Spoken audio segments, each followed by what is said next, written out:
आज हम स्टार्ट करने जा रहे हैं practice paper set 4। First question है आपका, साझेदारी फर्म में ख्याति खाता खोला जाता है। देखिए, साझेदारी फर्म में ख्याति खाता क्यों खोला जाता है? क्योंकि लाभ विभाजन को क्या करना होता है, लाभ हानि विभाजन हेतु परिवर्तन करना होता है। मतलब लाभ हानि के जो रेशो होते हैं उन्हें चेंज करना होता है। चेंज करने के लिए क्या करा जाता है, ख्याति खाता खोला जाता है। तो ऑप्शन है इसका बी। ठीक है,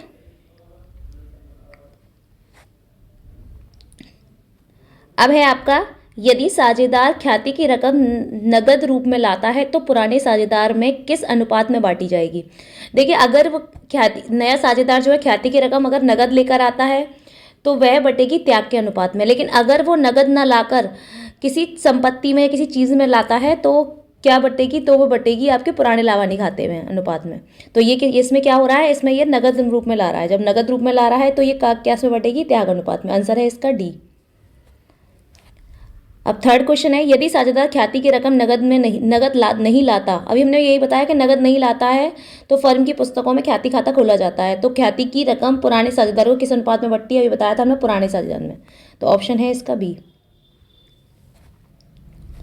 अब है क्वेश्चन आपका, एक्स और वाई एक फर्म में साझेदार हैं जो लाभ हानि का विभाजन 5 और 1 के अनुपात में करते हैं। उन्होंने जेड को फर्म में 1/4 के लिए नया साझेदार बनाने का निश्चय किया है। अब देखिए, जेड का जो हिस्सा है वो कितना है? वो हिस्सा है आपका 1/4। ठीक है, अब एक्स का हिस्सा क्या है? 5। तो हम क्या करेंगे, एक जो जेड के हिस्से में पहला तो पूरा हिस्सा होता है हमारा 1, तो 1 में से माइनस करेंगे 1/4 को, तो ये निकल कर आया आपका 3/4। ठीक है, अब 3/4 का क्या करेंगे, एक्स का निकालने के लिए क्या करेंगे? एक्स का निकालने के लिए आप करेंगे 3/4 मल्टीप्लाई 5/6, तो निकल के आया आपका 15/24। मतलब 3/4 जो निकला हुआ है, बचा हुआ पार्ट, मतलब जेड ने 1/4 लिया है तो उसका जो बचा हुआ पार्ट है वो 3/4 है। तो उसे क्या करेंगे, एक्स और वाई में बांटेंगे। तो एक्स का क्या हो गया? 3/4। ऐसी वाई का क्या होगा? 3/4 मल्टीप्लाई 1/6, तो क्या हुआ आपका 3 और 24। जैसे काट दो, 3 पंजे 15, 3 अट्ठे 24, ऐसे ये कट जाएगा, 3 एकम 3 और 3 अट्ठे 24। तो आपका क्या हुआ, इसका हुआ, एक्स का हुआ 5/8 और वाई का हुआ आपका 1/8। अब देखिए, इसका जो था जेड का था वो 1/4, तो 1/4। अब इसको हमें क्या करना होगा, नीचे के रेशो को बराबर करना होता है। तो 5/8, 1/8, ये दोनों तो बराबर है नीचे वाले, 8 तो इसे भी ऐड करने के लिए क्या करेंगे हम, 2 से मल्टीप्लाई। तो क्या हो जाएगा, देखिए अब रेशो हो जाएगा आपका, हमने 2 से मल्टीप्लाई नीचे किया है, अब जब नीचे किया है तो ऊपर भी मल्टीप्लाई करेंगे। तो ऊपर मल्टीप्लाई करेंगे तो 2 से मल्टीप्लाई कर देंगे तो रेशो क्या बनेगा, 5, 1, 2। ऑप्शन क्या है आपका? ऑप्शन है आपका सी। हो गया क्लियर? अब है आपका फिफ्थ क्वेश्चन है आपका, ए और बी एक फर्म में 4 और 3 के अनुपात में साझेदार है। नए साझेदार के सी प्रवेश के बाद उनका लाभ हानि वितरण कितना हो जाता है, अनुपात हो जाता है 7, 4, 3 हो जाता है। तो ए और बी का त्याग अनुपात होगा। अब देखिए, त्याग अनुपात निकालने के लिए क्या करते हैं हम, त्याग अनुपात निकालने के लिए हम पुराने रेशो से नया रेशो को घटाते हैं। ठीक है, फॉर्मूला होता है त्याग अनुपात का, सेक्रीफाइस रेशो का फॉर्मूला क्या होता है, old ratio minus new ratio. तो क्या करेंगे हम, तो घटाएंगे। देखिए, ए की वैल्यू क्या है आपकी 4/7, तो 4/7 लिख लिया हमने।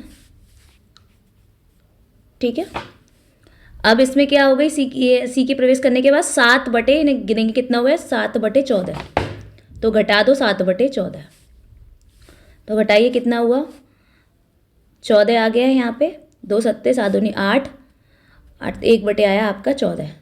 ठीक है, 1 बटे कितना आया, 14। ऐसे ही घटाएंगे आप 3/7 में से 4/14 को, तो क्या आया 14। यहाँ से इसका डिवाइड किया 2 का मल्टीप्लाई 3 से किया 6 में से 4 घटाए, कितने आए आपके 2। तो इसका निकला, ए का निकला 1 और बी का निकला, देखिए अब नीचे वाले रेशो दोनों बराबर है 14, 14, तो क्या रेशो निकलेगा आपका ए का आया 1 और बी का आया 2, तो ऑप्शन क्या हुआ ए। आंसर क्या है आपका ए। अब है आपका 6 क्वेश्चन है, ए और बी साझेदार हैं जो लाभ हानि का विभाजन 3 और 1 के अनुपात में करते हैं। वे सी को साझेदारी व्यवसाय में प्रविष्ट करने के लिए सहमत हुए हैं। सी को भविष्य के लाभों में 1/4 भाग दिया जाएगा। भविष्य के लाभों में क्या किया जाएगा, 1/4 भाग दिया जाएगा, जिससे वह ए और बी से 2 और 1 के अनुपात में प्राप्त करेगा। देखिए आप क्या बोल रहे हैं, सी का जो भाग है वो 1/4 है, उसमें से ए और बी क्या करेंगे, 2 और 3 के अनुपात में, 2 और 1 के अनुपात में क्या करेंगे, प्राप्त करेंगे।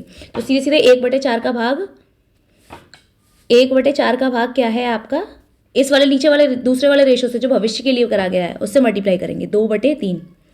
तो क्या हुआ 2/12।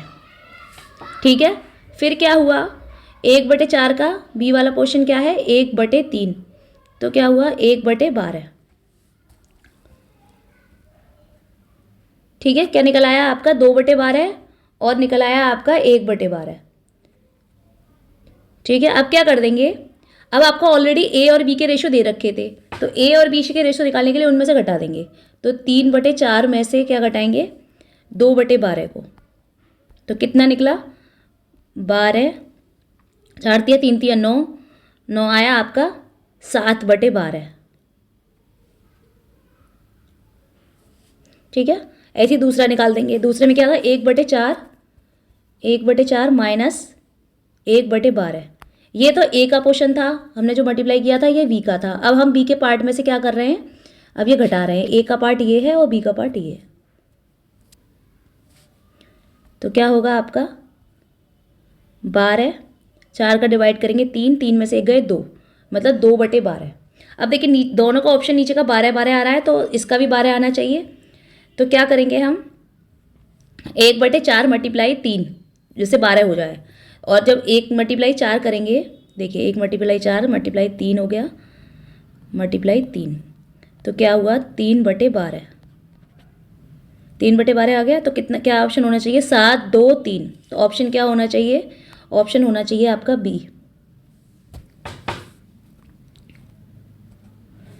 देखिए अगर आपको कोई भी कंफ्यूजन हो रहा है तो आप हमें कमेंट में क्वेश्चन पूछ सकते हैं। अब आपका 7 क्वेश्चन है, किसी साझेदार के अवकाश ग्रहण करने पर जब संपत्तियों और दायित्वों का मूल्यांकन पुनः मूल्यांकन किया जाता है, मतलब रिवैल्यूएशन किया जाता है, तो ऐसा करने से यदि हानि होती है तो इस हानि को क्रेडिट किया जाता है।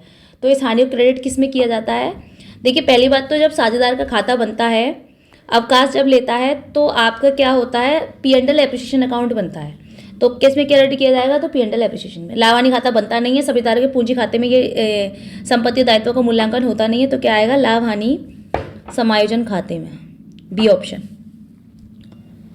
अब है आपका 8 क्वेश्चन, अवकाश ग्रहण करने वाले साझेदार के चालू खाते का क्रेडिट शेष लिखा जाता है।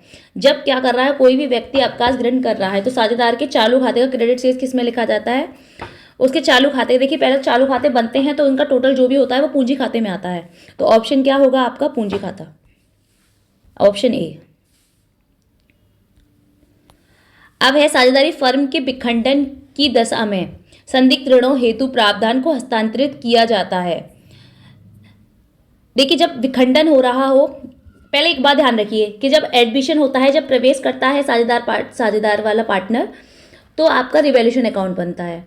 जब आप क्या करता है, जब यहाँ पे पढ़ा था हमने, क्या यहाँ पे पढ़ा था, जब अवकाश ग्रहण ले रहा हो तो क्या बनेगा लाभ हानि समायोजन खाता बनता है। लेकिन अब जब वो क्या कर रहा हो, जब वो विखंडन कर रहा हो, मतलब फर्म टूट रही हो, फर्म का विखंडन हो रहा हो, फर्म कैंसिल हो रही हो, तो उसके लिए वसूली खाता बनता है। तो क्या आएगा संदिग्ध ऋणों का उत्पादन किस में करेंगे, वसूली खाते में, ठीक है, रियलाइजेशन अकाउंट में, ऑप्शन बी। अब है गार्नर बनाम मरे नियम साझेदारों में किस अवसर पर परस्पर हिसाब किताब तय करने में से संबंध रखता है। तो देखिए गार्नर बनाम मरे नियम किस साझेदारों किस अवसर पर परस्पर हिसाब किताब तय करने में रखता है। तो जाहिर सी बात है जब गार्नर बनाम का नियम आया था तो साझेदारी के लिए वो उसने सिर्फ दिवालिया होने पर कहा था। दिवालिया होने का मतलब हो जब इंसॉल्वेंसी हो जाए, मतलब उसके पास कुछ ना रहे, जब कानून उसे ये घोषित कर दे कि इसके पास कुछ भी नहीं है, या फिर पार्टनर्स घोषित कर दें कि इसके पास कुछ भी नहीं है। तो जब क्या आया था, जब दिवालिया होने का सीन आता है तब ये नियम फॉलो किया जाता है गार्नर बनाम का। तो ऑप्शन है डी। अब 11 है आपका, फर्म के समापन पर ख्याति खाते को कौन से खाते में हस्तांतरित करके समाप्त किया जाता है।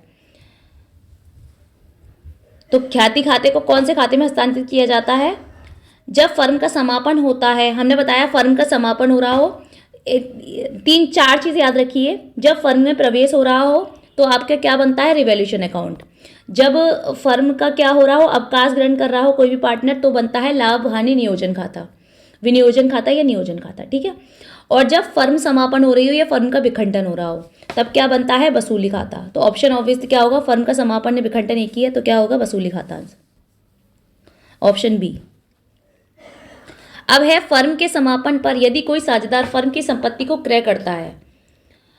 फर्म के समापन पे क्या कर रहा हो, फर्म की संपत्ति को खरीद रहा हो, तो किसके में आएगा, ऑब्वियसली जब खरीद रहा है तो वो अपने पैसों से खरीद रहा होगा, तो किसके आएगा, साझेदार के व्यक्तिगत खाते में।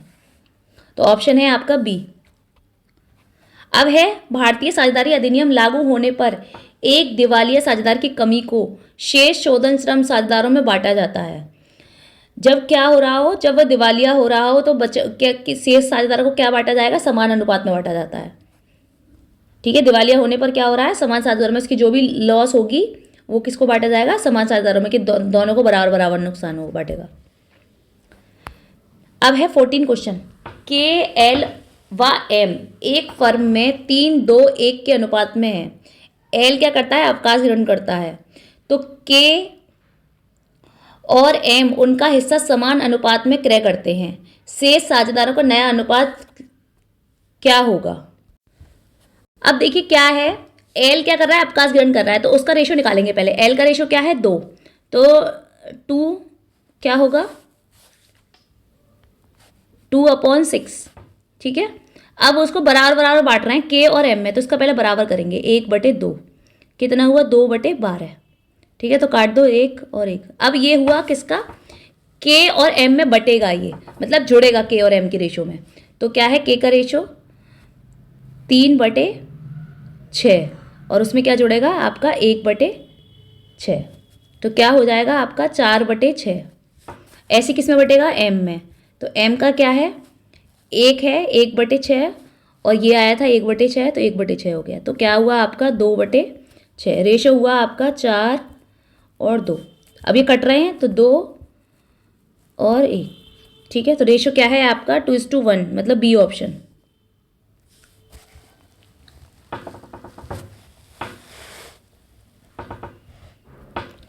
अब है 15 क्वेश्चन आपका, अवकाश प्राप्त करने वाले साझेदार को दी जाने वाली राशि किस्तों में दी जाती है। क्या हो रहा है, किस्तों में जाती है, तो खाता खोला जाता है। देखिए, जब अवकाश प्राप्त करने वाले साझेदार को राशि दी जाएगी तो क्या होगा, तो उसके लिए वार्षिक उच्चत खाता खुलता है, ठीक है। तो ऑप्शन होगा आपका बी। अब है, अवकाश ग्रहण करने वाले साझेदार के हिस्से की ख्याति को उसके पूंजी खाते में, जब अवकाश कर रहा है पार्टनर, ठीक है, तो उसकी हिस्से की पूंजी खाते किस में बटेगी, तो उसकी पूंजी बट रही है, जाहिर सी बात है क्रेडिट में बटेगी, क्रेडिट हो रहा है। अब है आपका 17 क्वेश्चन, संयुक्त जीवन बीमा पॉलिसी का शेष चिट्ठे में दर्शाया जाता है। संयुक्त बीमा पॉलिसी का शेष किस में दिखाया जाता है, चिट्ठे में। कब, चिट्ठे के किस पक्ष में, संपत्ति के पक्ष में, ठीक है। एसेट साइड में दिखाया जाता है, कब, जब भारतीय संयुक्त जीवन बीमा पॉलिसी का शेष निकलेगा, तब किस में दिखाया जाएगा, संपत्ति पक्ष में। अब है आपका 18 क्वेश्चन, संयुक्त बीमा पॉलिसी का शेष चिट्ठे में दिखाया जाता है। देखिए, यहाँ पे भी चिट्ठे में था ये, लेकिन यहाँ पे ऑप्शन था चिट्ठे में किस पक्ष में दिखाया जाता है। अब यहाँ पे पूछ रहे हैं चिट्ठे के किस चीज में दिखाया जाता है, तो वो दिखाया जाता है समर्पण मूल्य पर। अब है, संयुक्त जीवन बीमा पॉलिसी खाता किस खाते में हस्तांतरित करके बंद करते हैं। किस में ट्रांसफर करके हम बंद कर देते हैं, उसे हम साझेदार के पूंजी खाते में बांट देते हैं, उसकी कैपिटल में बांट देते हैं। तो ऑप्शन हुआ आपका सी। अब है वसूली खाते के माध्यम से लेनदारों को भुगतान किया जाता है, संपत्ति देनदारियों खाते बंद किए जाते हैं, समापन व्यय चुकाए जाते हैं या साझेदार का हिसाब करते हैं। तो वसूली खाते के माध्यम से संपत्ति और दायित्वों के खाते बंद किए जाते हैं। संपत्ति और दायित्वों के जो कमी हो रही होती है या वृद्धि हो रही है उसे लिखा जाता है। तो ऑप्शन है आपका बी। आज की क्लास हम यहीं पे ख़त्म करते हैं। अगली क्लास हम नेक्स्ट में कराएंगे, कल कराएंगे। ठीक है, अगर आपको मेरा चैनल या मेरी वीडियोस पसंद आ रही हैं तो मेरे चैनल को लाइक कीजिए, सब्सक्राइब कीजिए, शेयर कीजिए।